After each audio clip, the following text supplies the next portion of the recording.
વડોદરા શહેરના national highway number 48 પર એક વિચિત્ર અને ગમગીન અકસ્માત સર્જાયો હતો.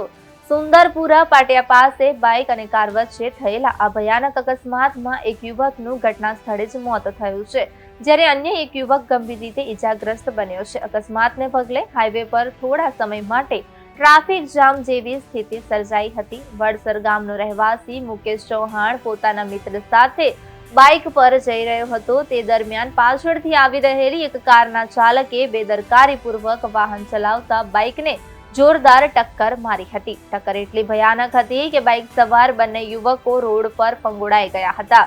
અકસ્માત બાદ કારનું સંતુલન બગડતા કાર પલટી મારી નજીક આવેલા કોતરમાં ખાબકી ગઈ હતી.